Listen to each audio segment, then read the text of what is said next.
Mbote na balandi nyonso ya Kesekeli Joyce TV. Nga lisusu na ye kolakisa bino lelo ndenge nini ya kolamba misili ezanga nguba. Nasala video mususu o na chelaki bino deja botali ebele boche ba commentaire. Wana na lakisa bino ndenge nini ya kosala misili na nguba. Me lelo na ye kolakisa bino ndenge nini ya kosala misili ezanga nguba.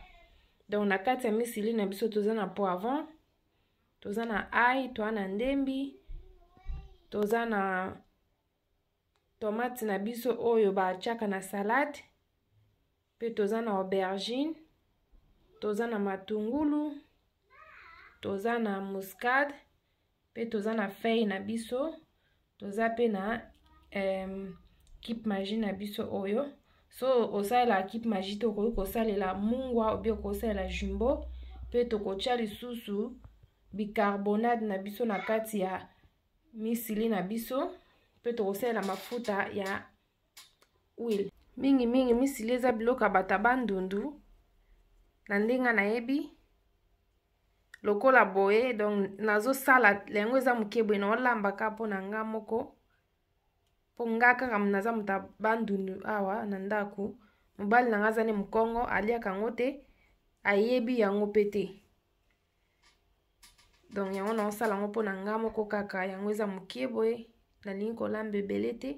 Mais soki oyebi ke oza na batu baliaka ngo, so lingo lamba okoki pe kolamba po na batu, okoki pe kolamba po na yo moko ndenga na osala po na nga moko.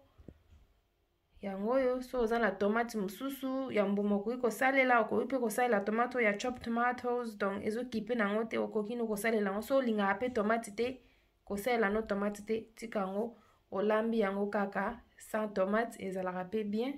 Po misili na yebisaki bino na video elekaki okoki kolamba ngo na bandenge ebele. Lokwa na lakisa bino na ndenge nguba, lelo na olakisa bino na ndenge ezanga nguba. Mbala sima na olakisa bino susu na ndenge mususu ya kolambela ngo. Tola na ndenge to kolamba misili na biso. Nzambe apambola bino. Misili na biso yango na nzungu na che mai na cheza mai ya moto. Siko na kocha bicarbonate na kati ya nzungu na ngai ya misili. Yango yo siko na otika nzungu na biso na moto etoka komisa misili na biso elemba. Na chepe na mai ebele te po na che mwa bicarbonate ebele po nzungu ewumela te na moto etoka. Donc tolandi ndenge tosala misili na biso.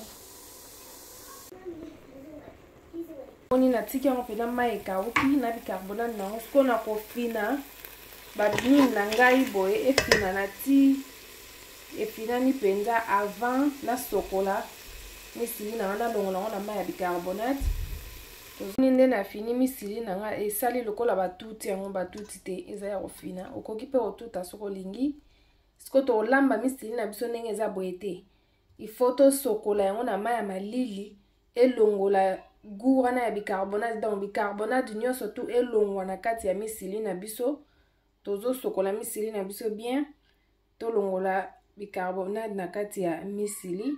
Na ndenge na lobaki misili na yo soki osombi yango eza fresh ezaka vert. Donc soko lambi yango pe ekotikala na couleur ya vert. Mais soko osombi yango lokola nga nazaka deja na somba na tiango na congélateur ekozala lisusu vert te. Donc ekozala boye po eza misili ya fresh te. Donc ekozala vert te, ekozala nango ka boye. Yango nde tozoke siko kosokola misili na biso. Sala sauce ya kocha na kati ya misili na biso.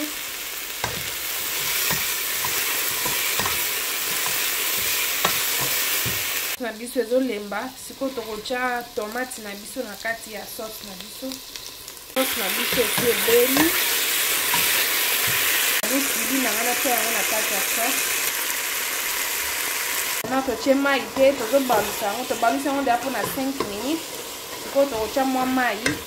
Comme ça totika yango na moto ata po na 20 minutes nde toya kocheke misili na biso tolanda.